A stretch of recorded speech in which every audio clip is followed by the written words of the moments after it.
Salut! Aujourd'hui, nous allons parler du burn-out. Pas drôle, hein? Et on commence à sortir du burn-out. C'est pas anodin le burn-out, c'est très répandu. Personnellement, j'en ai fait deux.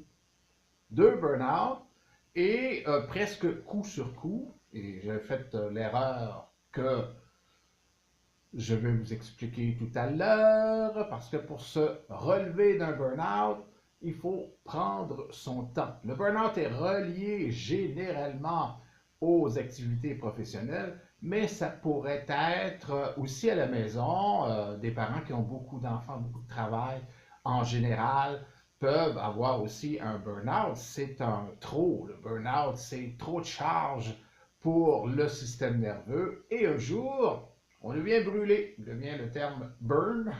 Burnout, c'est en anglais. En français, on peut retrouver épuisement professionnel, épuisement psychologique, épuisement psychique. Nanana. Et souvent, ça va avec le physique. Dans mon cas, moi, surtout la deuxième fois, ça a été la centrale a explosé complètement. Et pendant ma recherche, curieusement, je n'ai pas fait de recherche pendant que j'étais en burn-out. J'ai fait une recherche pour cette capsule. Ça indique que c'est pas toujours très logique. Et dans ma recherche, je me suis rendu compte que j'avais encore certains symptômes. Mais là, je suis retraité, je ne vais pas retourner.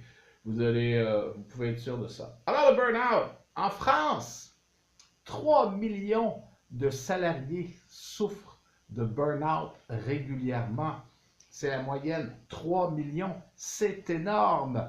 80% des travailleurs, des salariés ont peur le lundi matin avant d'aller travailler, ont une forme de peur, de stress, d'appréhension, d'angoisse, d'anxiété. Elle doit être A. 80%.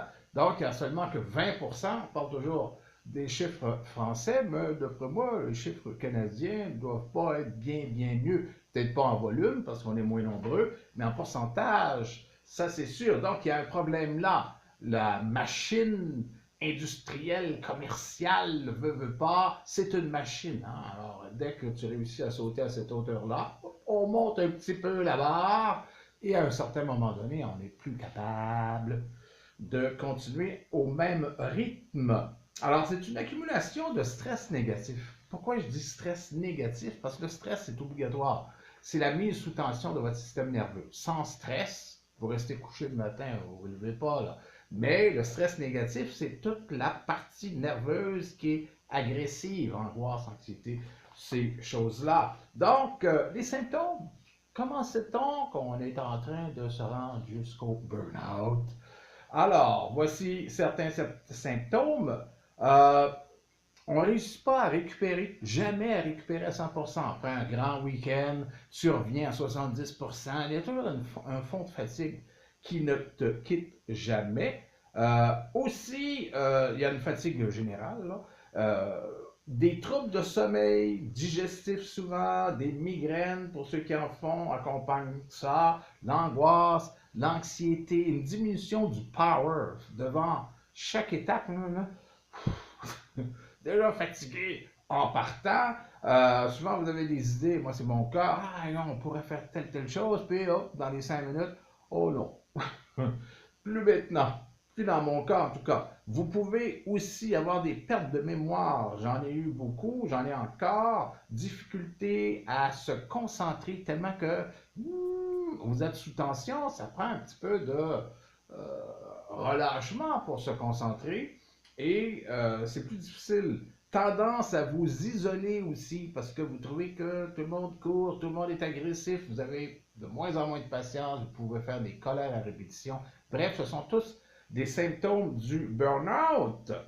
Et les risques de récidive sont importants, et ce fut mon cas. Pourquoi? Parce que moi j'étais travailleur autonome, j'avais une clinique et une école où j'étais le seul travailleur. Donc c'est comme le poteau au centre de l'attente. À un moment donné, quand je suis pas là, il n'y en a pas. Il n'y avait rien, ça me fatiguait. Alors dès que j'ai été un petit peu mieux à la fin de mon premier burn-out, je suis retourné. Grosse erreur. Grosse erreur, parce que celui qui a suivi était bien pire que le premier. Il faut prendre le temps. Il faut se reconcentrer sur soi. changer certaines valeurs.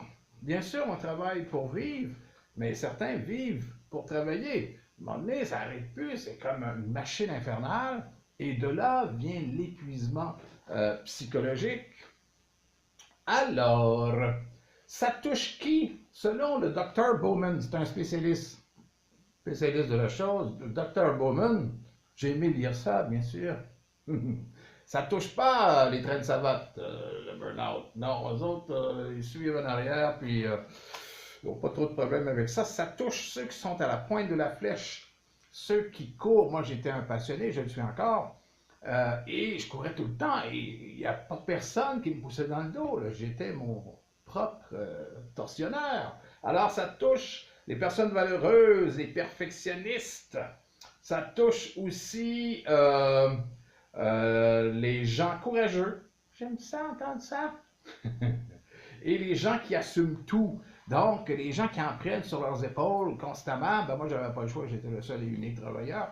Mais le résultat a été ça. Donc, après ça, si tu veux plus ça, il faut que tu changes des choses, sinon tu vas en faire à répétition. Et le burn-out, c'est comme une petite dépression. Ensuite, ça peut être la vraie dépression. Là, c'est beaucoup moins drôle. Souvent, on n'en remonte pas comme on veut de la grande dépression. Alors, qu'est-ce qu'on fait? On peut faire du yoga, de la méditation, prendre un recul, du petit vino, un petit vino tranquillement. Si vous êtes Canadien, ça peut être aussi du pot ou de la marijuana. C'est légal au Canada. C'est pas mon cas, moi j'aime mieux le petit vino, personnellement. Les huiles essentielles aussi, les sédatifs, la lavande, la camomille, tous les sédatifs. Ici, ça sent constamment l'orange douce. Alors, on est dans la sédation, les petits amis. Hein? On ne veut pas retomber. On a beaucoup de plaisir ici. Le mari, j'en ai parlé. Bon, si vous êtes Canadien, sinon c'est illégal. Et vous prenez le temps de vivre. Ça a l'air d'une annonce, mais en tout cas, prenez le temps de vivre. Un entourage positif aussi. Si vous avez des cases de bain qui sont moins positifs autour de vous, éloignez-vous. Dans les plaies là. Éloignez les plaies. Prendre soin de soi et aussi repenser et reconstruire sa vie. Si vous êtes tombé 2 fois, ben, une fois, 2 fois pour moi, ben, certaines personnes même en ont fait 3. Burn-out, c'est qu'il y a quelque chose qui ne va pas dans votre petite vie. Si vous reconcentrez ça, si vous prenez le temps de vivre, si vous pouvez, eh bien, vous allez pouvoir sortir de votre burn-out en espérant que tout va mieux dans le meilleur des mondes. Abonnez-vous! À la prochaine!